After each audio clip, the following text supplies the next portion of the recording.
thanks for staying with us as the newspaper review segment on the Firstline Morning Show here on TV Gold in Accra. Once again, don't forget that your views are always welcome on the show. Put them together and send it to us via our WhatsApp line, which of course it is on your screen. As we do it always, at the tail end of the discussion, I'm going to activate the line for you. Then you join with your thought as well. Let's all marshal forces, come together as individuals, patriots, and ensure that we drive this country to a more better destination as we so desire. Well, this morning on the show, my guest is Kamal-deen Abdulai. He is the national coordinator, Nasara wing of the NPP. He is my guest in the studio this morning. And then I believe that he is going to be very clinical in ensuring that we educate the masses. I like it. Kamal, good morning to you. You sounded for a good minute.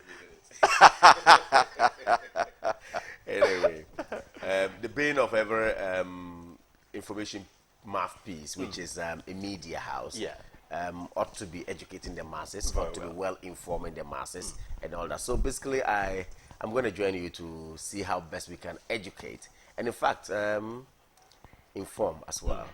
However, I must be objective, but I must be politically objective. Political objective. Well, I wouldn't engage any partisan thoughts on the show anyway.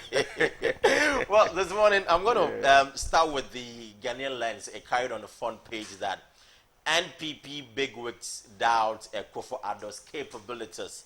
Now, the story actually captioned is attributed to Ohene Into, ex-party general secretary, threatens to release more damaging secret audio recording. And I'm told the story is on the page 2 and 3 of it. So let me just give you some snippets of the story. I'm being told by the Ghanaian lens that former general secretary of the NPP, Ohene Into, is threatening to release damaging secret audio recordings of top party chiefs who have admitted at meeting that Akufo-Addo cannot win the 2016 general election. He said he has tape recordings of some national executives and other leading NPP members who have publicly declared their support for two-time presidential candidate Nana Addo. Ohene Into, who is also the spokesperson for Nana Addo's closest contender, Alan John Kojo Chamanten, served notice that he is not making mere allegations, but they are backed with facts and evidence. So that is what he says. And I want to couple it with what the Herald also carried. It says that minority leader indicted Akufo-Addo. And the story also is on the page 3 and 4 of the Herald. Just a quick one on that. Now, the story says that the opposition New Patriotic Party NPP may not know peace in the foreseeable future, no matter who emerges as the flag bearer after the National Delegate Congress slated for October 18, as various explosive secret tape recordings involving party bigwigs making scathing remarks about Nana Akufo-Addo behind closed doors, but profess love for him in the open. So, what's happening within the NPP? Well, in times past, in recent times, we've all witnessed the tearing of throats, the muscling, the needless fanaticism, I want to put it, and know that what is really happening. Are they going to emerge a united front even after the 18th October election, or there will still be a disjointed party after the Congress? I want to know your thoughts on that. So, Kamal, you belong to the cabal of NPP. What will be your position on the stories I read? Very interesting stories. A very good morning to our cherished viewers out there, and of course, good morning to yourself, Parker.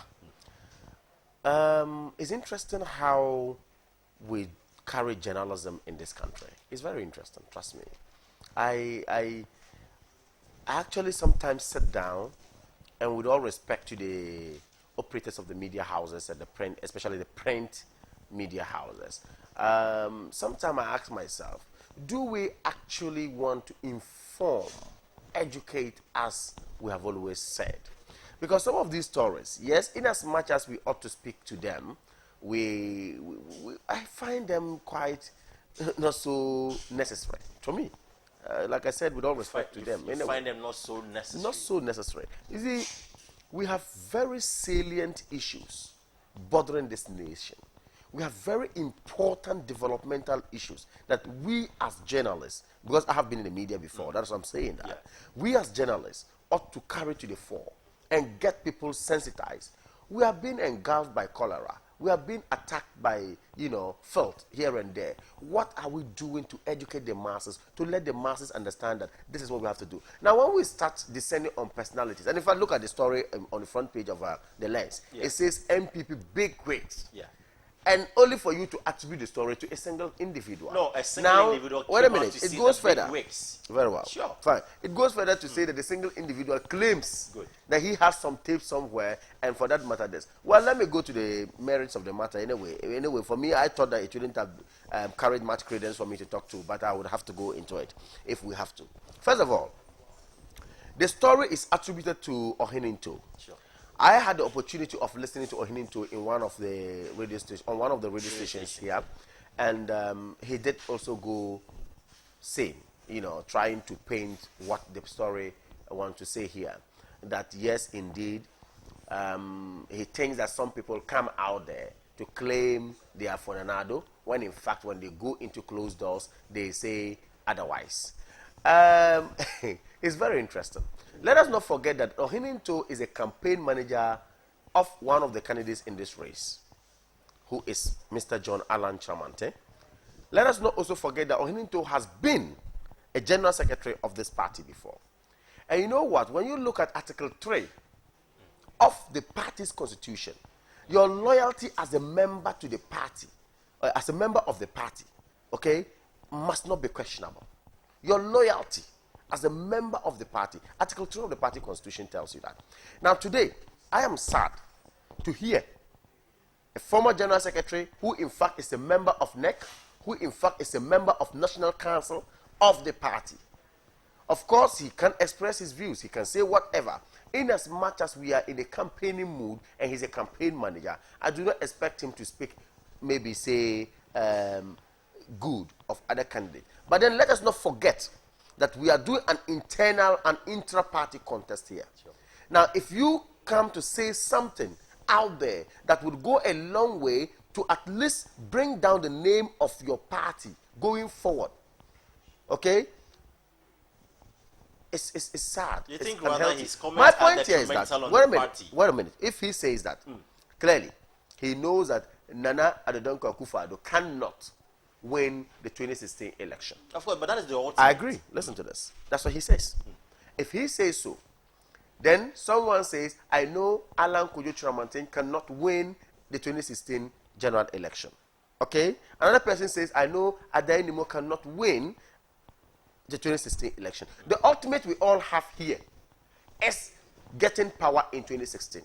Now you have told the whole public, everybody, that yes, your opponents are listening, that this party or this person cannot. Now, what happens if he emerges as the flag bearer and you, the same person, is called to come campaign for him because you are perpetually a member of the party until you decide otherwise? So are you getting me?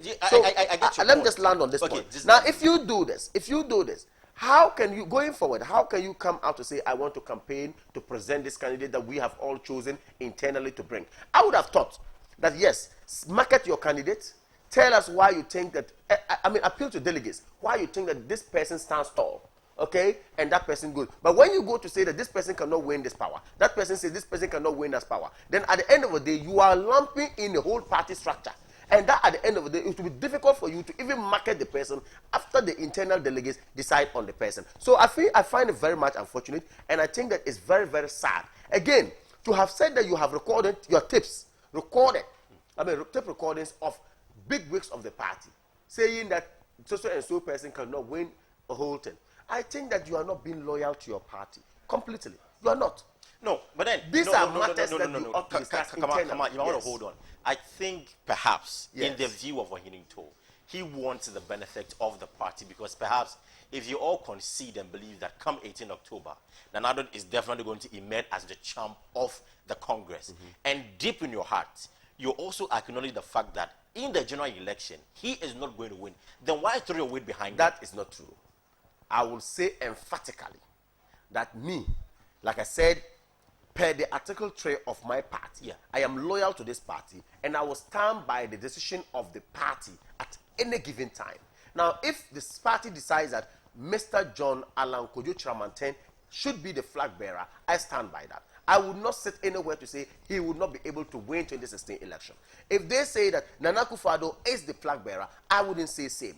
If they say Adenimo is the flag bearer, why not? What I'm trying to say is that let us respect the party. Let us do things that will not put the party into disrepute. Let us do things that will not give our opponents the ammunition to come after us. So when you do this as a member of the party, as someone who has held the party's top echelon position before being a general secretary, it's sad. And you For think some of this, us who are coming up, it's sad. the media shouldn't discuss this in order for your acolytes to know what is happening within the party? For me, I find this so much, not too necessary because... But if it belongs to the other party, the NDC, you want us to discuss it? What? When it perhaps is within the NDC, you want us to discuss it? Listen, you see, we don't descend on personalities in the media.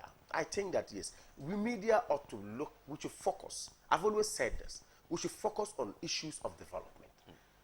Negotiations are ongoing currently, and IMF negotiations ongoing. Currently, what's the status quo of our economy? Currently, what are we doing? Educate us. Let's know. We are just told yesterday that our debt to GDP ratio is hitting somewhere 71%, which is quite very abnormal. Nobody is talking about that one, and we are going to descend on an intra-party politics going on, and somebody is talking about a party not going to win. It is in your interest of your party followers. Your people would want to know the updates within the party. Very good. That is at the end of the day, don't forget that 2016, you will go within the constituencies that grassroots to seek for their mandate. And they need to know exactly day in, day one, minute by minute, what is happening in the NPP. Parker, that is why I said that if you are in this contest, you should know that you are an embodiment of NPP. In fact, you are part of it. Okay? So don't do things that going forward, it will be difficult for you to defend. You understand me? Yeah. The media, yes, at a large extent, I was saying that the media should not actually lord over some of these things. We should just try as much as possible to bring more, intriguing stories that would inure to our benefit as it is. But you see, to have someone even defying the orders of his own party, for me, by extent, to a large extent, I think that what Nana Ohininto did or said, in fact, has gone a long way to impugn on the provision of Article 3 of the party. Would you propose, the loyalty is not there. Would you propose that perhaps the disciplinary committee, sanction him? Oh, no, why not? I'm not going there. He's going to argue that I'm campaigning, and I'm a campaign manager, I have a candidate I'm talking about. But my point is that he has gone beyond their boundaries. All right. Because to have said that the party, someone will not win 2016, if the fellow emerges as the winner, then at the end of the day, what else are you coming to say? He, the same person, said that they asked him that if his candidate doesn't win and another person wins, Nana Akufo-Addo, who he's attacking, wins, would he be able to mount the platform to campaign for another? He said yes. Then I said, but I thought you said the person will not win. Now again, you say you mount the platform and campaign for the person. What else are you talking about? So you see, this double standard. Let's stop it. I know that in as much as you support Alan and somebody support Nana Akufo-Addo, but I am not supposed to say that here that the party is not bigger than all of us. The party is bigger than all of us. Not a single individual is bigger than this party. The NPP is for all of us. The NPP ought to be respected. We ought to do things to see the NPP being in the spotlight, but not an individual trying to project an I believe you are aware of what said Chairman Sabon said. The tape as well. Yeah. All these suggestions are that with this lavishing money around, definitely, perhaps if Nana should emerge as the victor of the Congress, and subsequently, perhaps the president of the country, he wouldn't be able to manage the public. It's a very interesting twist you want to give to this matter, but I think I would have to deal with it. You see, we are a human institution. We are a group of people coming together to call ourselves members of a new patriotic party. All of us have divergent views. All of us have sources of information. The Honorable Minority Leader did not come out to say that that is not his voice. In fact, I heard him on one of the races. He said, yes, it is my voice. Yeah. Okay? Yes.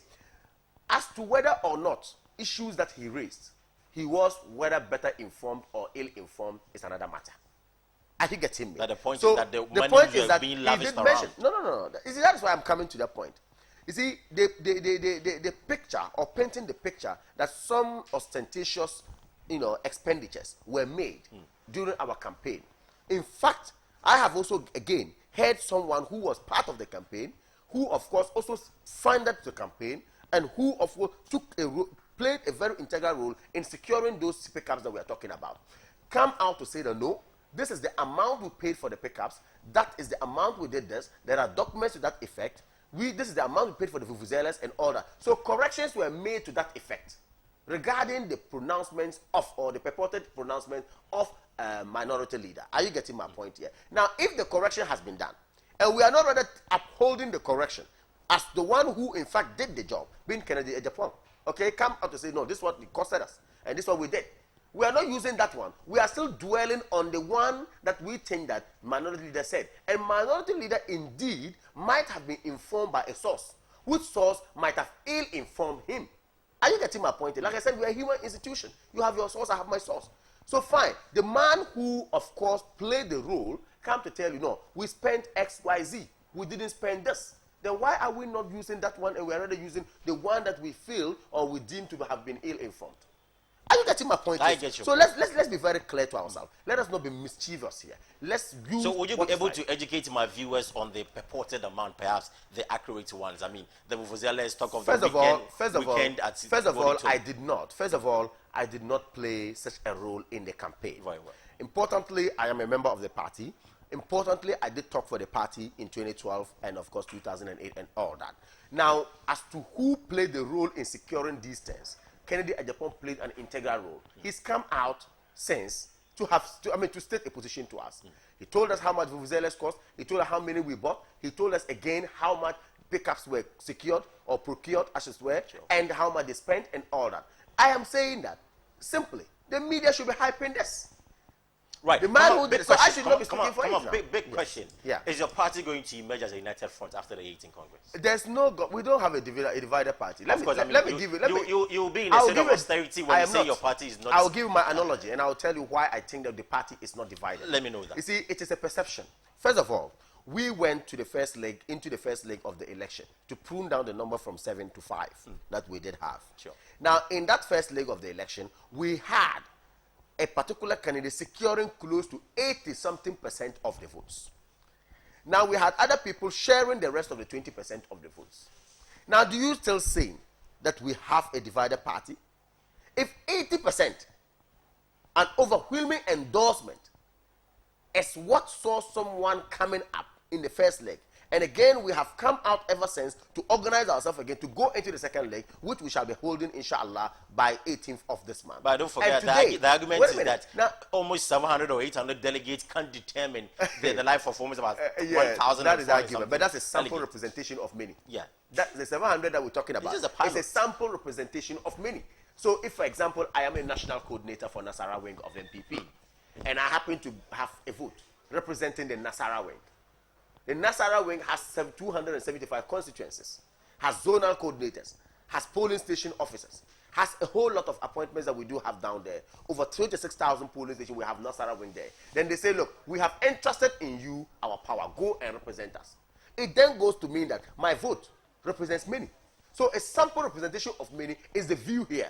Look, I am not to jump the gun to say the outcome or to try to project or predict the outcome of the 18th election. But trust me, any objective mind, anybody who knows what political environment looks like, indeed will tell you that we know how the thing is going to go or the outcome is going to look like. I am saying that the party, back to your question, the party is not divided. The party is solidified, solid, it's united. And trust me, you cannot have everybody on one side. 100% has never been secured. Let me have a situation where you are going to have an election in your room with your children and your wife and yourself going to vote for you. Now, primarily, you believe that all of them love me because I'm the daddy of the house. You will not be surprised that after the voting, one person at least will say, no, daddy doesn't come home early, therefore that's my reason for not voting for daddy. So you think Akufo-Addo is so you can never get 100%. Per your knowledge, you think Akufo-Addo is the most preferred candidate of As it of stands your party? now, I am going to speak, okay, about what the public perception is now and what the public reality is. What do you believe? Now. Indeed. What do you believe? What do I believe? Yes. That, of course, reserves. I want to know what you believe, not what the public perceive. My position as a national executive member of the party, and in fact, an elected executive member, is not to come and sit here and then pronounce my support for any candidate. You wouldn't be the first executive to profess your love or throw your weight behind. I want to be principal. Sir John did. I want to be principal. Sir John, of course, is a past general secretary. Or Hinito is a past general secretary. He's campaigning for for somebody, isn't it? So that's not a problem. But I am in the driver's seat now. I'm a member of the elected executive currently seated, okay? Therefore, I wouldn't come out to say this person that I prefer, that person that I prefer. However, I'm speaking to what actually is happening on the ground. What is the reality? What are people saying? What are people actually yearning for in the party? Basically, that's what I'm speaking to. And I'm saying that, look, it does not take a rocket scientist to come and tell you that this is what is going to happen. No, it's a reality. It's not science. Very well. Kamal-deen Abdulai as National Coordinator, Nasara wing of the NPP. And he is our guest this morning on the News Report Review segment on the Firstline Morning Show. Of course, I don't know if he's in a state of austerity by saying that the party is not divided. At all, it's not. Perhaps you at home, observing. What do you also think? Observing from afar and the thing that's happening within the NPP day in, day out, minute by minute. You might want to send us your thoughts and let us know what you make of it. Now, let's turn our attention to what the graphic again reported. That it's quite shocking, and day in, day out with the revelations being carried by Mabel. She is now the best journalist. She won the best journalist of the year anyway. That illiterates register for national service. Illiterates. One thing I know is that as for national service, those that were able to pass through the four walls of a tertiary institutions have the right to be a service personnel, to serve the country. But we are told by Mabel on the page 3 of the graphic that investigations are underway to unravel how illiterates managed to get national service identification cards to serve as service persons. Some service persons have also been found to be either secondary school levels, secondary school leavers, or never entered any tertiary institutions. Mostly young people are eligible for national service after successfully completing tertiary institution. However, during investigations, the investigators found out that some of the unqualified service personnel could not write their names. Some officials of national service scheme are alleged to have connived with illegal recruitment agencies to recruit the unqualified persons for a fee. So that's the story. How do you feel? When you hear stuff, you tell me, when the story broke, the national service scheme scandal broke, how did you feel? Sad as a Ghanaian. Very sad. You know why? The laxity with which we approach issues of national concern in this country is quite worrying. It's gotten to a stage where I believe that we all must be on the blaming board. All of us. All of us. You see, we don't love Ghana. We do not. I'm being passionate about this matter. We don't love Ghana. If we do love Ghana, the Whistleblowers Act is not just sitting there just because we want to have fine laws in our books. No. If we do love Ghana, we wouldn't sit down to connive with officers to milk this country. And we sit down and want to tend to blame government. I want us to go beyond that. Let us not be quite trivial when we always have to descend on government. Yes, indeed, they are in the driver's seat. He's supposed to ensure that leadership is provided. Very well. Okay? However, what role do you have to play? When we define government critically, government is not the one who's sitting at the Flagstaff House. Government is you and I. Critically, if we're going to look at what government is. So what role am I playing? What role are you playing? You see, this whole scam at the NSS has to do with 1, 2, 3, 4, 5 people down the line, not just one person. And your brother may be inclusive, my brother may be inclusive, your sister may be inclusive. That is the way it goes. So I ask myself, fundamentally, do we love this country? The system is porous. The system that we do have is porous. My brother, Maka, let me ask you this question. How many tertiary institutions do you have in this country? We can easily tell. Qualified to be under the scheme. We can easily tell. Sure. The tertiary institution we do have, yearly, how many graduates or people graduate from those schools? We can easily tell. You have records for that. We have records. Are you getting my point here? So why can't we, as a country, with this small section, automate the system? Can't we? For heaven's sake. And we've been talking e-governance, we've been talking ICT, we've been talking what, and we've gotten to this stage only for someone to sit somewhere and 7.9 million Ghana cedis, huge amount, goes down the drain. We can't trace it. So for me, Mabel and Go are doing a good job. Yeah. The BNI, I laud them for much, and I recommend them for what they did. They should continue doing it. Trust me, I want to see a Ghana where one day people like us, the young ones who are in politics, seeking for leadership. I come out of politics, and of course, before I even get a ministerial position, my asset must be declared. Today we declare the assets, and afterwards we go to use our wives and our sisters to even buy filling stations and buy tankers and all that. Young deputy ministers. This is what is happening in this country. People are making money. Left, right, center. Public servants, civil servants. Everybody is milking this country, and we are quiet. In fact, the politicians, even sometimes, I think for them, I will even pardon them. Because a politician, when you walk out here, honorable, the honorable alone you are called worth is worth 10 cedis. Or it's worth 20 cedis. Now, are you compelled to issue 10 cedis when someone calls you? You are not compelled to. But you see, it is the state of the country now. We have polarized this country to the extent that without politics, we think that our life is not better. We have gotten to that stage. It's sad. And who caused that? We, as a people, all of us. No, do you think we as a people or the politicians caused that? No, it's we. Because one will argue on the basis that over partisan discourse has landed us into this abyss. It is our way of educating the masses. You see, illiteracy has a very important role to play, because illiteracy brings about poverty. And when there's poverty, whatever comes your way, so long as it lands in your hands and is something that you call wealth, you grab it. Are you getting it? Yeah. Again, when you look at our system of education, we do not let the graduates or the students know that when you graduate, you can be yourself, you can be self-made, you can be that, you can be that. We don't really prepare people to go into the job environment or the job climate. We prepare people to come out and think that whoever is in a higher position is the one you should be actually worshiping, and he's the one who can only help you. You cannot help yourself by your own, talents. No, we have not been told that. We have not been educated in that manner.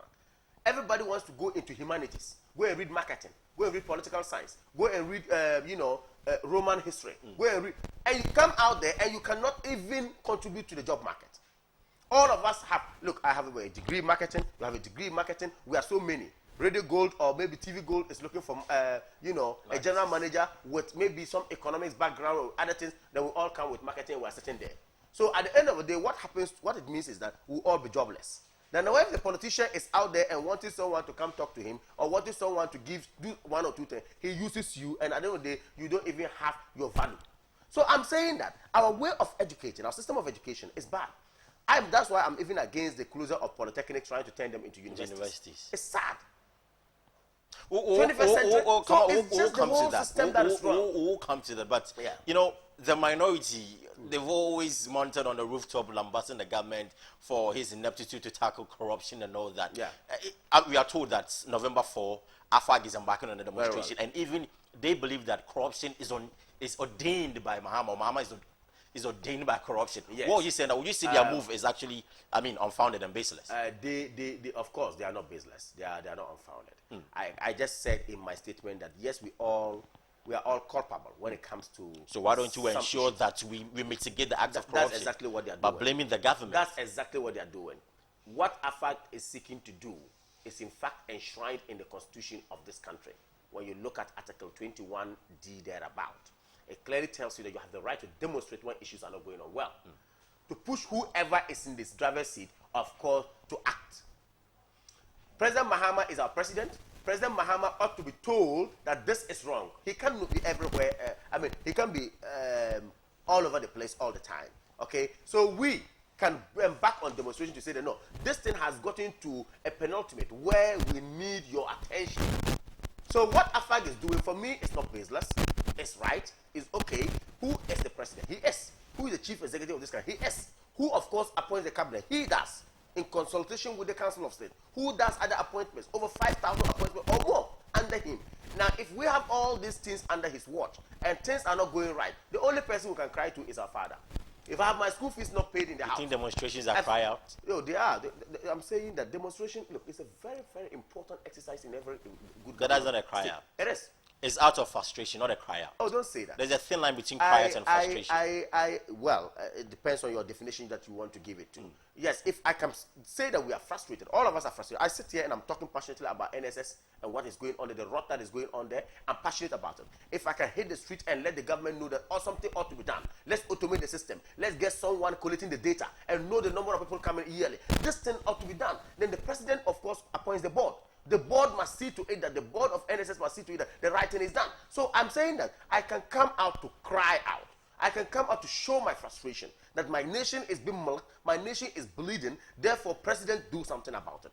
I cannot go to anybody. Like I made the analogy. If my school fees is not paid, my sister's own is not paid, my mother is not getting that home keep money, who is supposed to be called upon? Daddy. Are you getting Very me? well. Completely. So President Mahama is in the seat. He's supposed to feel the heat. He's supposed to respond to us. If ineptitudeness is seen to be part of him, let's say it. Okay? If he's not doing the right thing, let's say it.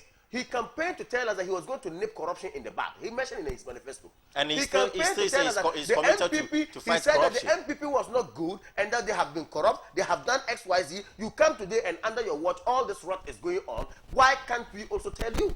So I'm saying that we should not play the ostrich to say that President Mahama, in fact, ought not to be blamed. He has to. We should call him to act.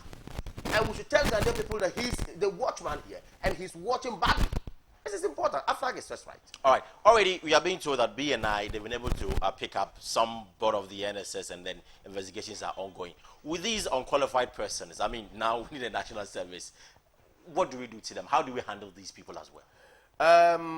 First of all, I believe that legally, even though I'm not a lawyer yet, but the people who allow themselves to be registered have actually frowned on the law. Very well. If you know you are not qualified and you are going into it, and the SHS officers who also allowed, who also registered them, also, of course, have consented to some wrongdoing. So, well, you might want to hold on for me. Let me just go for a quick commercial. But of course, Kamal-deen Abdulai as my resource person this morning in the series of TV Gold. We'll be right back after the break. No lie. Right, welcome back from the commercial break. Just going by, we're focusing on what the Ghanaians carry, that the MPP bigwigs doubt Ekufuado's capability, and coupled with what the minority leader also, his purported voice, secret tape that Nanado and his acolytes or his followers have been, lavishing money around here and there. We dealt with it. So perhaps you want to send us a message if you know anything about the story. But now we are dealing with illiterate registered for national service, and it's quite, very awkward anyway, and cumbersome. It's a worrying trend that day in, day out, people within the, public office holders are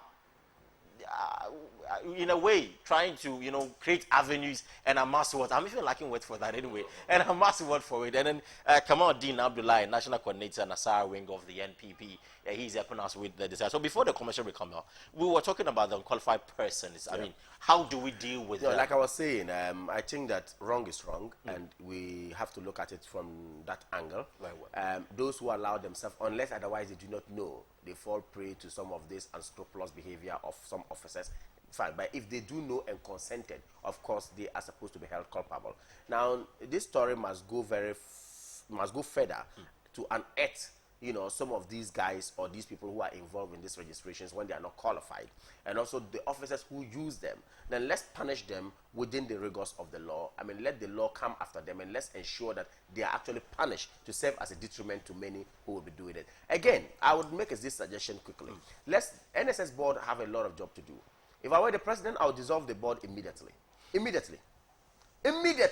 Because the board ought to do something about it. I know that the director at the NSS, of course, is part of the board. Is that not right? Yeah, sure. And of course, he has been told to step aside for investigation. Yeah. The board in itself, for me, it should be dissolved and quickly get a board in place to help this investigation going on. Trust me. Very well. So it's with that, you might want to now, concede that the president is fighting corruption. We have to. Yes. Come again. I said with that, you concede the president is fighting corruption. Committed to fight corruption. Oh yes. You see, but my problem with the president is that he's always reactive instead of being proactive. So much reactive instead of being proactive. I think that we shouldn't sit down until something happened and I come to make noise before you say I want to set up a soon commission. But for what happened in Woyomi's saga, There wouldn't have been a zone commissioner sitting down to look at judgment debt. Okay, so why must we always be in the reactive mode instead of being proactive?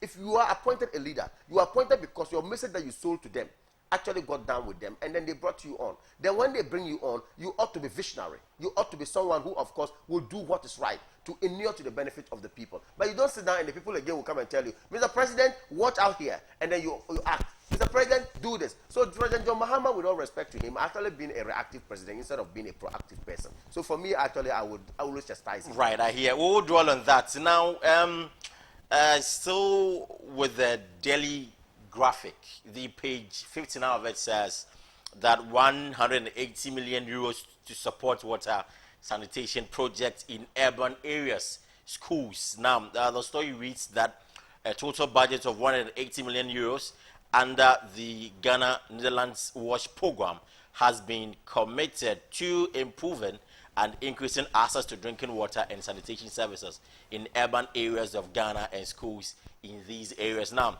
the 8-year program, which began in 2012, will end in 2020. The GNWP also focuses on providing sustainable and innovative solutions to the challenging water and sanitation problems in Ghana. This is done by using the private sector as a catalyst for the development of infrastructure for sanitation and water, and to ensure sustainable operation and maintenance of the facility. Is it a good move or it is not a good move? The argument is that Jida, Suba, Sada, I mean, they were all eroded. Now we are talking about 180 million from the Netherlands. What are you going to do with it? How do we ensure that it is quite effective? Even though we've not really had reports that there has been some misappropriation of more fees here and there. I mean, how do we ensure that this thing gets to its maximum required position? So, Kamal, that's a big question, and that's a very good question. I'm happy with this concern that you've raised. We've always gotten support.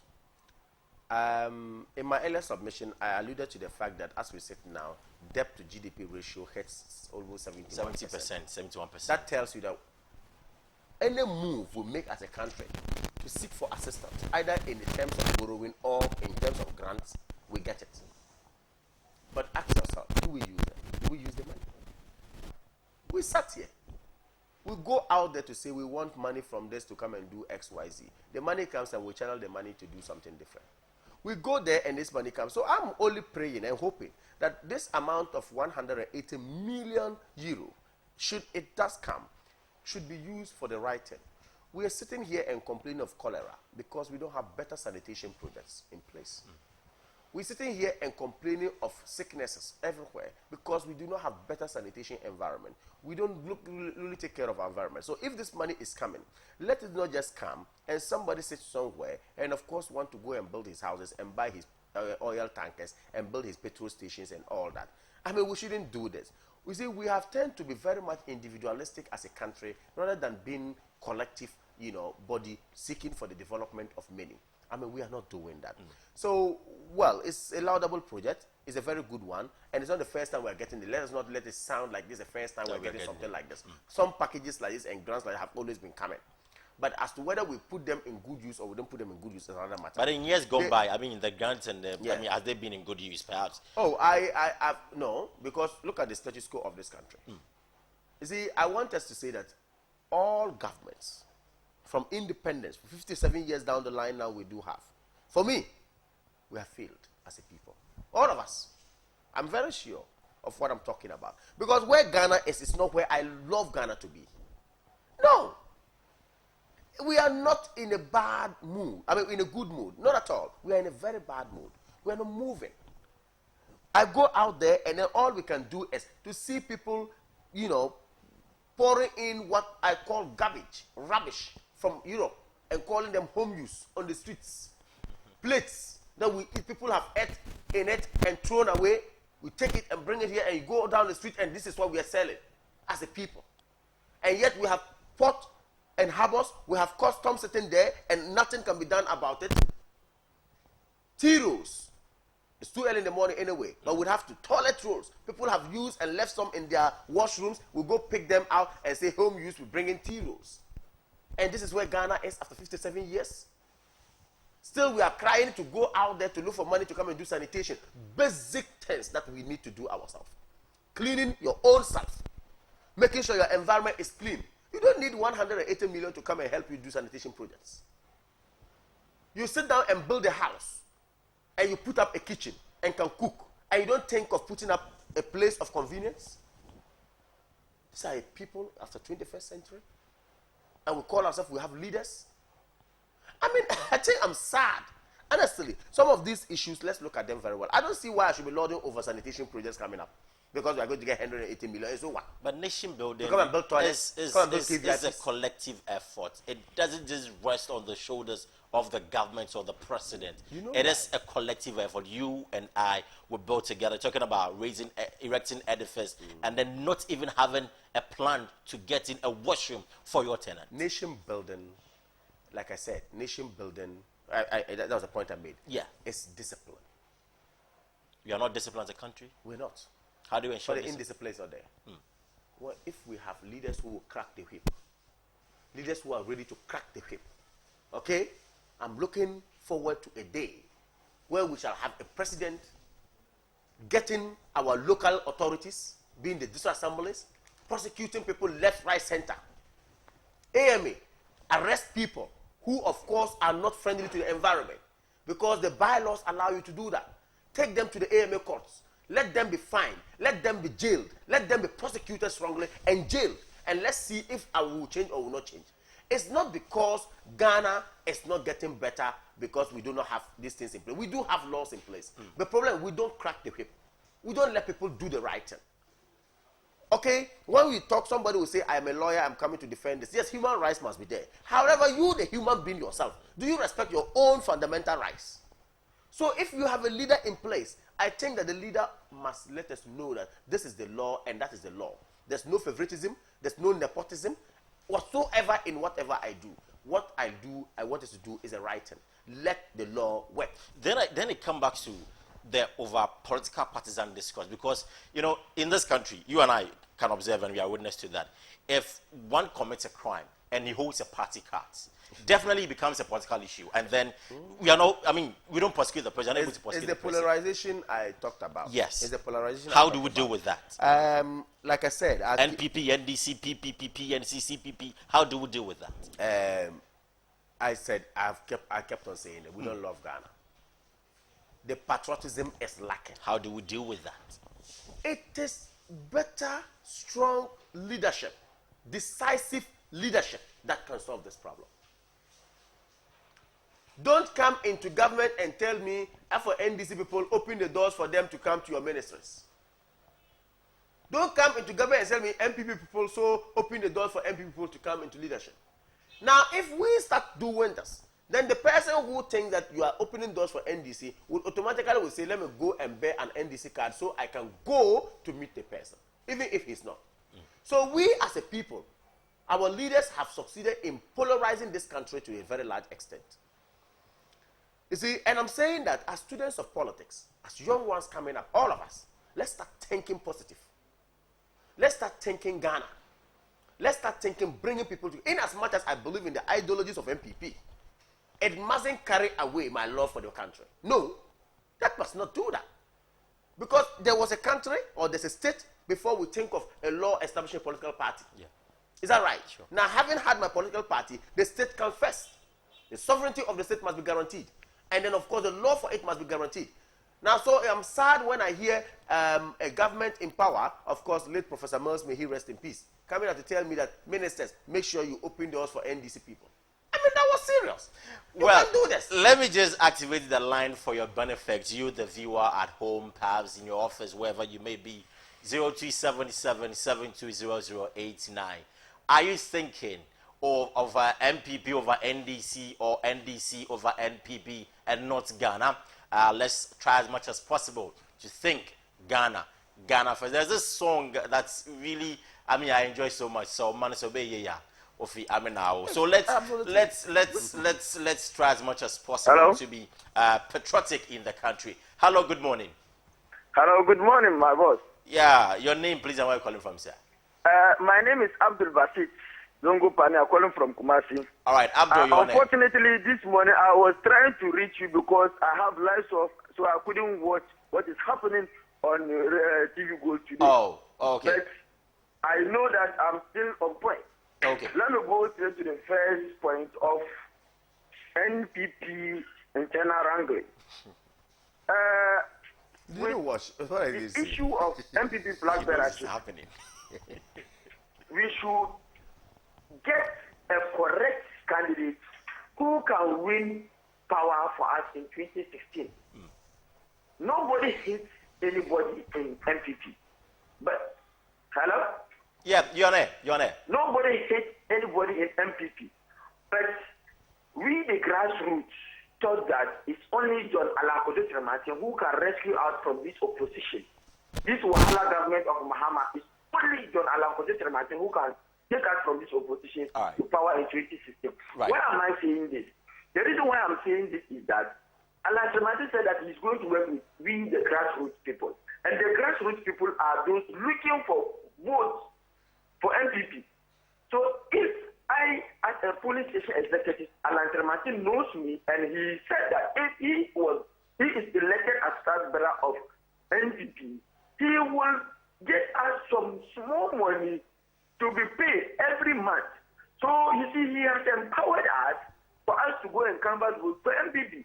And before you can win power, you win power from the police station. Very well. Thank you very much, Basit from Zongopan. Kumasi, thank you. Your thought well made on the show. 0377 720089 is the number to call. Hello?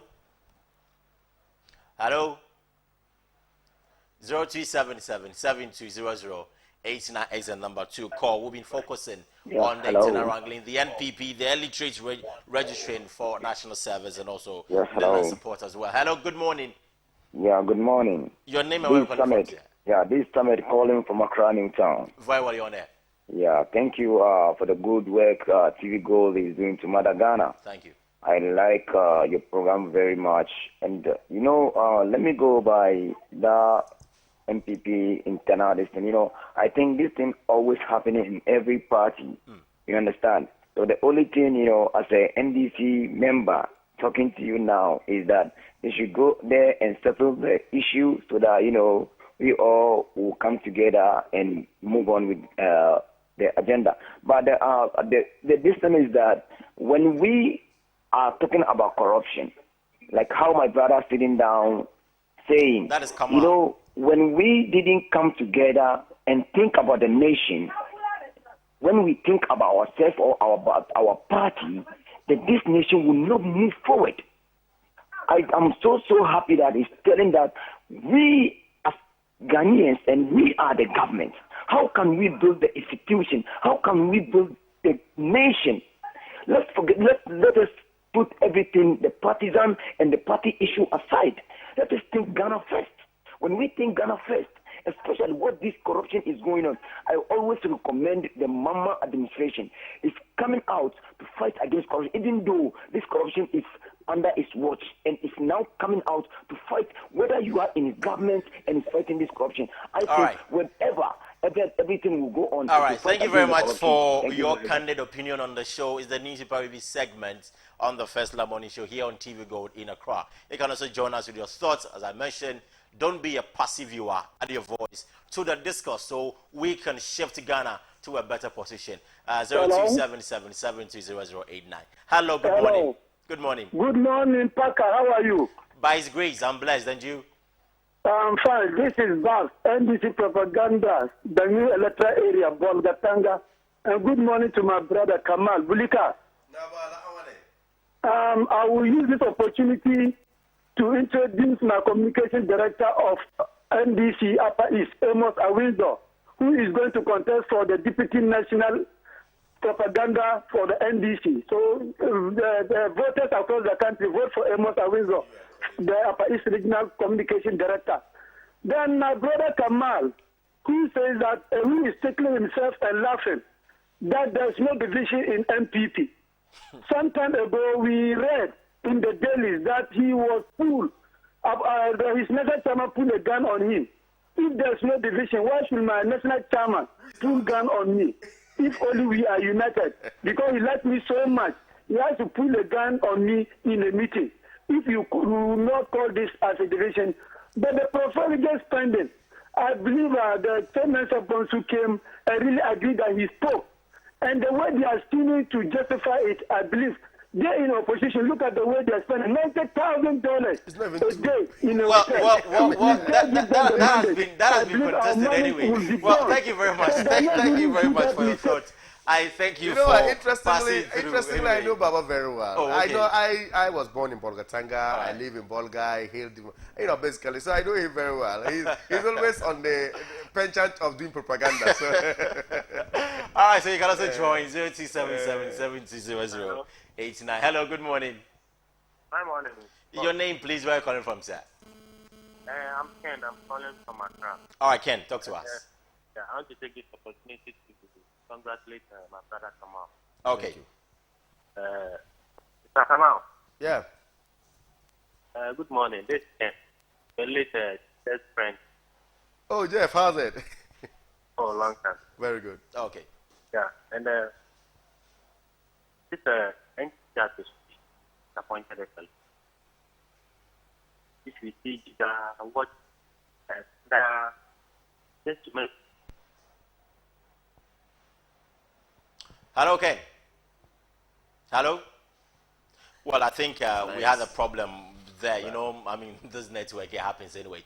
0277-7200-89. You can also join the discourse. We've got just a few minutes to fold the show up. I mean, the news probably segment up. Then we get to the entertainment segment of it. Hello, good morning. Hello, good morning. Yes, sir. Do me a favor. Turn down the volume on your TV set and let's get talking. Are you okay now? Yeah, very well. Thank you very much for that. Your name, please. Yes, thank you. I'm Dominic. All right, Dominic, talk to us. All right, you're on air. Yes, good morning. Good morning. With the sanitation issue that you just discussed, I want to find out with the donor support, how is it going to be channeled? Okay. Yes. Because severally the district assemblies, I don't know how sometimes they administer some of these things, but if it were that possible to use the very unit in charge of sanitation, I think we would have had a better way up to now. But because it has been silent for now, if people are in at homes at the moment where we are crying of sanitation crisis, what are we doing as a country? All right. Thank you for your question. I believe Kamal will help us address that anyway. Just speaking about 2 or 3 calls then, I settle on that. Hello, good morning. 0277-7200. Hello, good morning. Good morning, how are you? By His grace, I'm blessed. Your name, please. My name is Kangba Mpampoza. Okay. Turn on the volume on your TV set. Okay. Speaking on this issue, I realized what's the name? The man they want to defend what is happening in his party. You mean Kamal wants to defend the NPP? Trying to put the party forward. Because putting the party forward is speaking on the issue exactly that there is something wrong. And if any other person can come out and say his views about it. So why defending that it is not this, it is rather this, it is not this, it is rather, and you are now trying to tell us that you are putting Ghana first. Okay, I hear you. So you believe it's a contradicting stance that No, it's not at all. You talk about the fact that cannot no, be. you It need cannot to. be. I mean, you are denying his comments. And okay, well, let me just pick up a call. Hello, good morning. Hello. Hello. Yes, good morning, sir. My name is Kamakar Kavira. I'm speaking from Waliwali. You're on air. You see, the illiteracy legislation in the National Service Scheme is just not illiterate per se. They are what? Party supporters who have been registered and been paid monthly, if they don't know. Because I don't understand why an illiterate will come out from which institution to come and register for National Service. It's not. I mean, it's not. It's not. Serious minds will not even take this information because they are party supporters who register there and they are taking monthly salaries. That's the route they can take them through and they're giving them money every month. Secondly, the sanitation issues. You see, I don't even know. Do we have to even wait for the foreigners to come and assist us in sanitation? We have AMA. I've been living in Accra. AMA is there taking taxes, those kind of lampos that they were calling them. You don't even understand. And sanitation has overtaken. And Mayor is still sitting there taking salaries. Then what is he doing and he's taking the salaries with his staff? That's what I don't understand about Ghana. You are appointed there to work and take your money. You are not doing the work well, but they are paying you. If you are not doing the work well, pack your things off and we'll get a There's so many people who are not working, but at the end of the day, they walk to the banking hall and receive fat salaries anyway. So I'll thank you anyway. I'll thank you for your time, for passing through with that interesting twist to the discussion. That's, I mean, you definitely deem that party supporters are the ones who are being enrolled as service personnel, even though they've not been to any of the four walls of a tertiary institution. I'll just pick my very last caller, if perhaps there is any on the line. Hello? Hello? Good morning. Hello, good morning. Your name, please? My name is Mr. Size, speaking from Yendi. You on air? Size, speaking from Yendi. Yeah, shall we on air? Yeah. Mr. Kamal, a very good work done there. Thank you. In fact, I am one of your coordinators. In fact, the way you spoke to the issue of our own intolerance, I am not happy. You see, the way, what do you call him, our former party general secretary, the way he's behaving, at least, we expect him after this round, and then when we come to the main, election issue, he should come and behave that way. Why is he so much, making things so critical for that? It's showing hypocrisy. So let us settle down and, do something that will help us in the future. Thank you. But meanwhile, Kamal, you have made my day for me. Thank you. Thank you. Thank you too. All right. Thank you too, Alice. I mean, it's good when people accept that. I mean, we've made their day. And thank you so much for making us number one, always the TV Gold Firstline Morning Show. So, Kamal, we've got some few minutes to just, forward up. Okay. Let's address that issue that Ken raised, that of the donor support. How's it going to be channeled? Yes, I am happy with the concern that he's raised. Yeah. I think that when you look at even the way governance ought to go per our constitution, we need to strengthen the local governance level. When we talk of this sanitation projects, obviously he's asking a salient question, whether or not the money is going to be channeled through district assemblies. I believe that's the way it's going to go. It should be the best. But normally when money comes from Netherlands, I know they are interested in local government authorities, and then that's where it goes. But see, the problem is that how do we monitor it? How do we ensure that the money actually is put into right use? It's another matter. I am aware that some monies came some time ago. Directors, chief directors, administrators, these assemblies were asked to rather use the money, write checks to come and give it to Suba Info Solutions to buy motorbikes instead of using the money for what it's meant for. So this time round, let's pray that if only the money is meant for sanitation, let it be for sanitation. Okay. If the money is meant for something XYZ, let it be for that, so we can get it. And then also the disbursement, we should ensure that it's equitably done so that everybody will get the fair share of it. Now, there's another matter someone raised concerning if someone will raise a gun on me, my chairman will raise a gun. In fact, Baba, let me say this emphatically to settle the matter. That never happened. There has never been a case where my national chairman raised and pointed a gun at me. Never. It never happened. I don't know where it comes from. That's why I was saying that, look, sometimes we do jaundice journalism. We do yellow journalism. I mean, it doesn't make sense. You've not even spoken with me. Excuse my language if I say it doesn't make sense. Yeah. But you've not spoken with me. The gentleman who is supposed to be at the center of it. I've not come to complain. Then you make a story out of it. Out of the blue, somebody says somewhere and calls an editor and writes a story like that. I mean, it's crazy. I think that it's not proper for us to do this. It has never happened. And Baba, please, don't use that as your propaganda piece. Just drop it. It's not part of it at all. Very well. Okay. Yeah, thank you very much. Kamal-deen Abdulai, as the national coordinator, Nasara wing of the NPP. And why don't we say he's been very clinical on the show anyway. Before the start of the show, I admonished him not to be. You bribed me. You bribed me. You tried bribing me. I admonished him not to be partisan, but rather he should, roll us through some clinical and objective analysis. No, but that has always been my style. He has done that. It has always been my style. All right, so later on the show, on the issue, we'll be discussing something interesting. So you might want to stay with us as we focus on Amata Mensah. He's been rejected by the NDC for engaging in tribal politics. He will be on the issue this morning. So you might want to hear from the horse's own mouth why he's been neglected by or rejected by the NDC. Perhaps if indeed he engaged in tribal politics. I may say a good morning to my brothers and sisters in Bolgatanga, especially Atlantic Group.